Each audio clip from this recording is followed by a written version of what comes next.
你一夜之間中咗六合彩咧，你可以做啲乜嘢就好聽得好多啦呢個問題。如果我話俾你聽，你今晚一夜之間你會負債80萬嘅話，你會點？負債80萬，諗辦法還。你8發生嗰時咯。冇可能啊！係啊，唔知點算好。瞓翻。瞓翻啊！係啊，冇錯。但係你瞓醒又發現我都係真係負債80萬咁點啊？再瞓翻。如果有一日啦，你一瞓醒發現自己咧負債80萬，你會點啊？咪起身翻工咯。都要翻工㗎。Today, we are all so busy making a living. Some of them reach their goals. Some of them are still fighting. But some of them are still in debt. Greg, from $115,000 in debt to a millionaire, and now an investment instructor and portfolio manager. What course of actions did he make to move to this chapter of his life?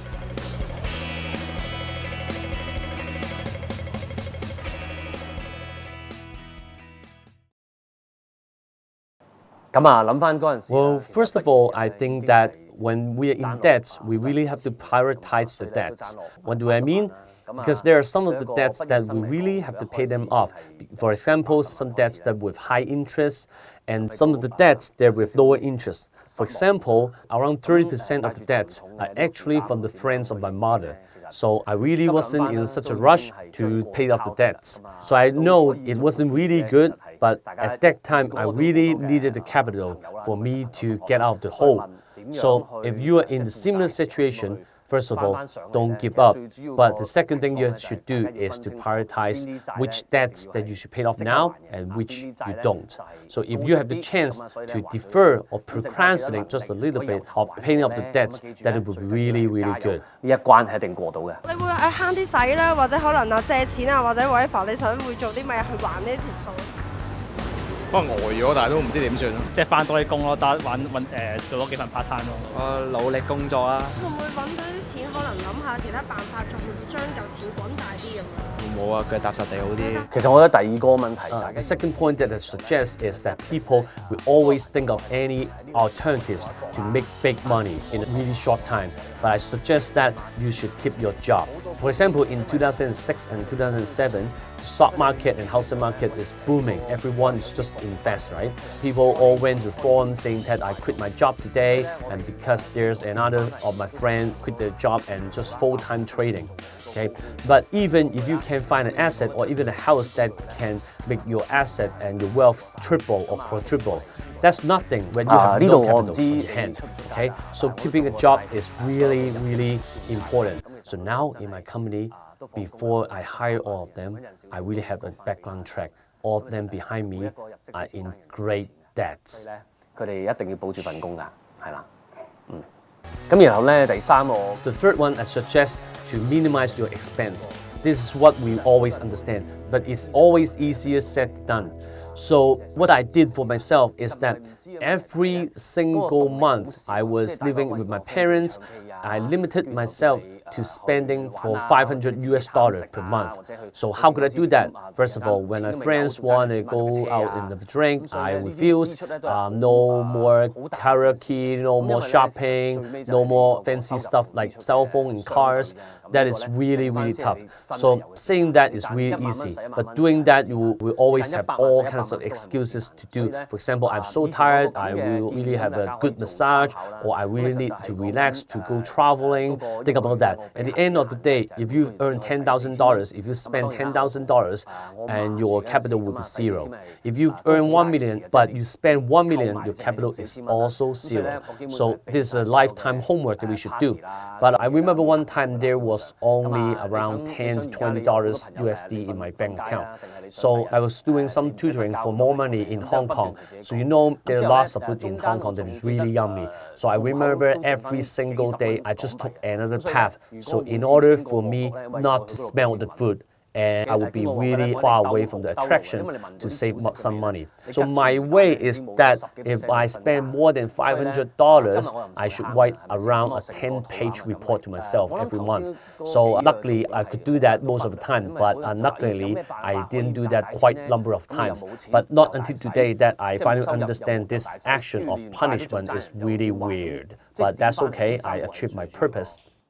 咁跟住咧，我哋先 The fourth suggestion that I should make is that we should understand our wealth is separated in two parts. The first part is lump sum. So you make some investment like housing and also stocks is like lump sum. You really have to depend on the chance and the timing of investment. The second thing is about saving, okay? So every month we have some money coming into our pocket. Other than not spending it all, the remaining of the money we should really have to invest wisely, okay? So we always ask one question: which currency should I buy now, or which stock should I buy now? Should I buy the house now? So this is all about timing. But without a proper management of your monthly or daily money, your money will be depreciated before you make any investment.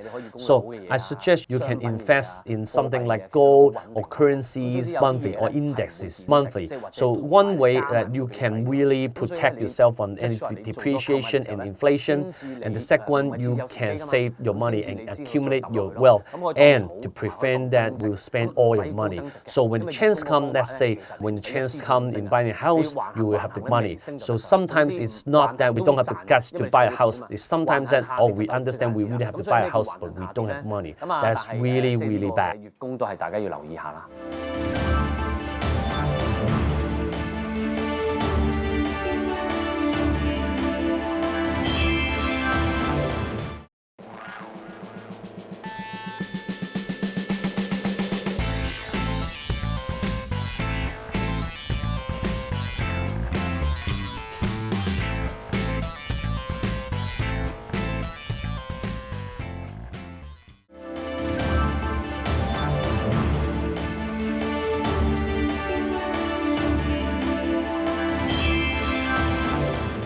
其後啦，另一個重點咧，大 The 家 fifth suggestion that I make is finally the lump sum. So that is the one single biggest question that every people have been asking. So not that until you have the capital, until you have the well-protected capital to invest, asking the fifth question is really dumb, okay? So now, after doing that, you can ask the fifth question, is what to invest. Just for my personal reference, may not work for you, but work for me. But if history repeats, I have to do that again, I'm not sure I could do that again. But I just have one history, I have one life. That is what I did. I separate my portfolio in two parts. One part is I make sure 50% of my wealth will be invested in housing market. Not too much, not too little. And the second part is stocks and commodities and index. They're more short term. So in housing market, it's kind of more longer term and it won't go to zero.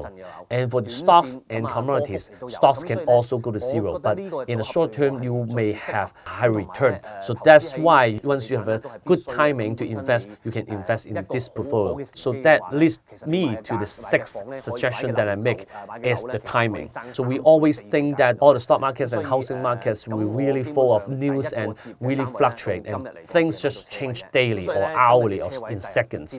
So there are actually one trend that it will repeat itself over and over again. Just like Bible says, there's nothing new under the sun.